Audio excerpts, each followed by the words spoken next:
प्रेम से बोलेंगे जय बालाजी की। जैसे कि आपने देखा है, हम पूजा भी करते हैं, पाठ भी करते हैं, हमसे ज़्यादा देर तक क्यों नहीं बैठा जाता है? हम जब आसन लगा करके भगवान के पास बैठते हैं, ना तो हमारा मन लगता है, अगर बैठ भी जाएं तो हमारे पैरों में दर्द, कभी रीढ़ की हड्डी में दर्द, कभी कुछ होना, कभी कहीं दर्द होना। ये क्या है?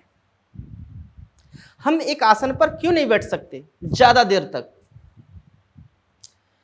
हम अपना अनुभव बता रहे हैं कि जब हम एक बार बैठते हैं तो कम से कम 3 घंटे से पहले नहीं उठते हैं, एक बार एक आसन पर बैठने से। और आसन पर बैठने से जब हम ज़्यादा देर तक बैठे रहते हैं तो हमारे अंदर जो ऊर्जा प्राप्त होती है, जो ऊर्जा परमात्मा की आती है, वो एक अलग प्रभाव होता है उनका।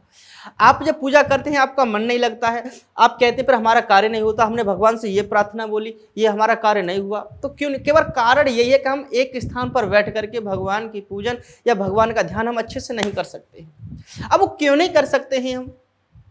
क्योंकि आपको इस चीज़ की आदत नहीं है, कभी आप बैठते नहीं हैं, कभी आप सच्चे मन से नहीं बैठते हैं। अगर सच्चे मन से बैठते भी हैं तो आपका मन और दिमाग उस स्थान पर नहीं रहता, भगवान के चरणों में नहीं रहता है। जब भी आप पूजन के स्थान पर बैठेंगे तो आपका मन या दिमाग घूमने लगेगा, कहीं बिजनेस के तौर पर जा रहा होगा, कभी कहीं जा रहा होगा, कहीं अपने परिवार की ओर जा रहा होगा, तो कहीं बच्चों की ओर जा रहा होगा, कभी कहीं जा रहा होगा। और अक्सर करके ये कब होता है? जब आप साधना करने बैठे हों या फिर पूजन करने के लिए बैठे हों।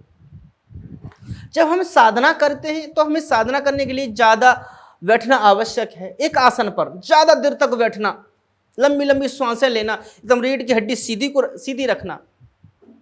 जब हम रीढ़ की हड्डी सीधी रखते हैं, कई बार आपने देखा है जो साधक जो साधना करते हैं एकदम रीढ़ की हड्डी सीधी होती है और एकदम सांसें भी लेते हैं, तो उनकी कई बार रीढ़ की हड्डी में दर्द होने लगता है, घंटों के हिसाब से बैठते हैं तब।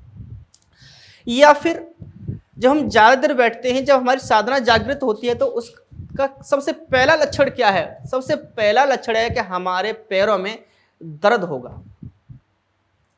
दर्द प्रारंभ हो जाएगा। दर्द होने के बाद में फिर धीरे धीरे धीरे धीरे हमारे मूलाधार चक्र के पास में नाभि से नीचे रीढ़ की हड्डी के बिल्कुल लास्ट में नीचे की ओर वहाँ दर्द होना प्रारंभ होता है। फिर धीरे धीरे वो ऊपर को बढ़ता है।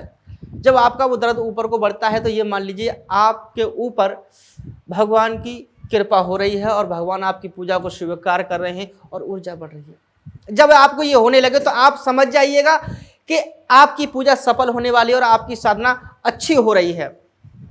और आपकी आंखों में आंसू भी आ रहे हैं, उबासी आ रही हैं, उबासी आ रही हैं, तो परमात्मा के सामने उबासी ना लें, साठ को मुख करें तब उबासी लें। अगर आंसू भी आ रहे हैं, आंसू भी आ रहे हैं, तो आप ध्यान रखिएगा, ये देखिएगा आंसू किस प्रकार से आ रहे हैं, किस साइड से आ रहे हैं, क्योंकि कभी तो इधर से आते हैं तो कभी इधर से आते हैं। आंसू दोनों तरफ से आते हैं। आंसू गर्म हैं, ठंडे हैं। आंसू दो प्रकार से आते हैं, गर्म और ठंडे। ये कब आते हैं, ठंडा कब आता है और गर्म कब आते हैं, जी हम आपके लिए अगले वीडियो में बताएंगे। अभी इस पर हम जो बात कर रहे हैं ये बात है केवल ज़्यादा देर तक क्यों बैठे हम। ज़्यादा देर तक जब बैठते हैं हम तो साधना हमारी कैसी होती है, हम साधना में मन क्यों नहीं लगता, केवल मन की बात है।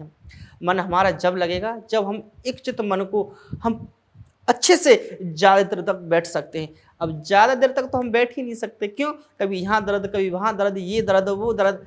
हमें उस दर्द को सहन करना है और ज़्यादा देर तक बैठ करके देखना है।